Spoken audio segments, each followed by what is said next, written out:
মূল জায়গায় প্রশ্ন আসবে যে এখন কারা সরকারে আছে, তাদের হাতে পুলিশ প্রশাসন নিয়ন্ত্রণ আইন শৃঙ্খলা সব কিছু আছে। আমরা এই সরকারকে একটা সামাজিক চুক্তি রাজনৈতিক চুক্তির মাধ্যমে এখানে বসিয়েছি। সেই সামাজিক চুক্তি এবং রাজনৈতিক চুক্তি দেশকে সুস্থ করার একটা চুক্তি। সেই চুক্তি অনুযায়ী দেশ সুস্থ করবে তারা নাকি অসুস্থ করবে তাদেরকে সিদ্ধান্ত নিতে হবে। তারা মবকে সাপোর্ট করবে কিনা। তারা যদি এই সিদ্ধান্ত নেয় তারা মবকে সাপোর্ট করবে, তাহলে আমরা বলছি যে আপনাদের অবস্থাও ওই শেখ হাসিনা তো একটা হেলিকপ্টারে গেছে, কিন্তু আপনারা তো একজন না, আপনারা হলো 23, 24, 25 জন। 25 জন তো এক হেলিকপ্টারে হবে না, তখন হেলিকপ্টার কয়টা লাগবে হিসাব করেন আপনারা। এই বাংলাদেশ শুধুমাত্র একটা নির্বাচনের মাধ্যমে সুস্থ হতে পারে, এবং সেই নির্বাচন নিয়ে নানা রকম ষড়যন্ত্র হচ্ছে, আপনারা দেখছেন।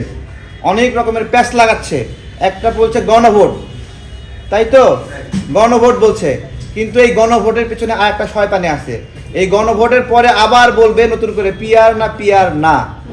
ঠিক আছে, জামাতে ইসলাম ঐতিহাসিকভাবে দূষিত রক্তের একটা দল, যাদের রক্তের গ্রুপ ঠিক নাই, এবং এদের রক্তের গ্রুপ খারাপ বলে এরা কখনো রাজা হতে পারবে না। খারাপ রক্তের কেউ রাজা হতে পারে না।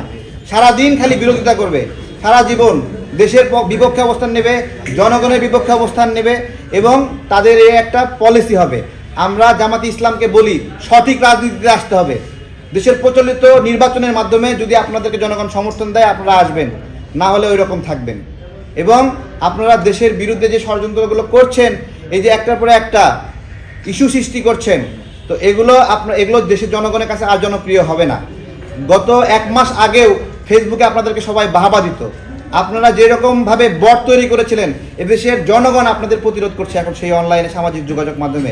নিজেদের অবস্থান দেখেন, আপনারা যেভাবে কৃত্রিমভাবে মানুষকে হ্যারাসমেন্ট করতে যাচ্ছিলেন, জনগণ বুঝতে পেরেছে।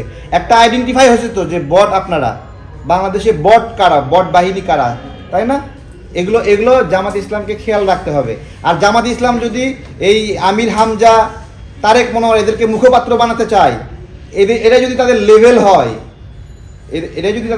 হয়, তাদের যদি আর কোনো আলেম না থাকে, তাহলে তাদের অবস্থা কি হবে আপনারা বুঝেন। আজকে একটা প্রশ্ন করি, যে কতজন উপদেষ্টারা নিয়োগ পেয়েছে, আপনারা বলবেন এই উপদেষ্টাদের মধ্যে ছাত্র উপদেষ্টারা বেশি দুর্নীতি করেছে নাকি প্রবীণ উপদেষ্টারা বেশি দুর্নীতি করেছে? উত্তর দিতে হবে। কাদের নাম দুর্নীতিতে বেশি এসেছে? তো যারা বেশি দুর্নীতি করেছে সেই নাহিদ আসিফদেরই সেফ এক্সিটের একটা প্রশ্ন আসছে। সুইজারল্যান্ডে আসিফের কাজ কি ছিল বলেন? সুইজারল্যান্ডে আসিফের সাথে কোনো অফিসিয়াল মিটিং ছিল? কেন গিয়েছে ওখানে? সুইজারল্যান্ডের রাজনীতিবিদরা যায় সুইস ব্যাংক অ্যাকাউন্ট খোলার জন্য, চুরির টাকা রাখার জন্য।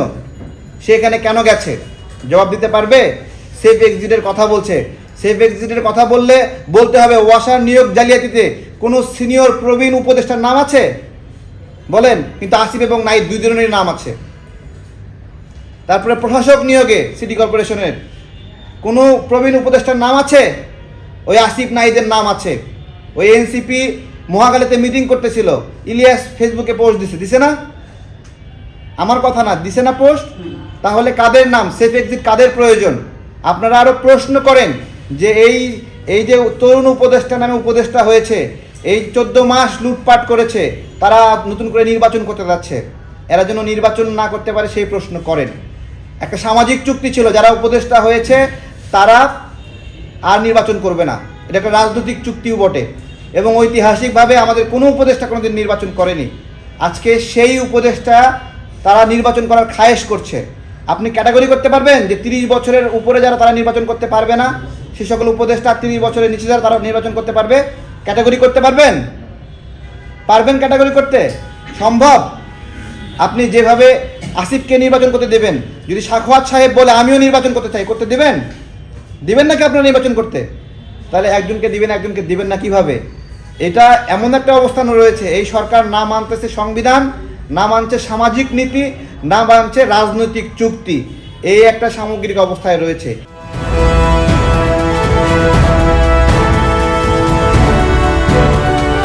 জনতা টিভি, জনগণের আয়না।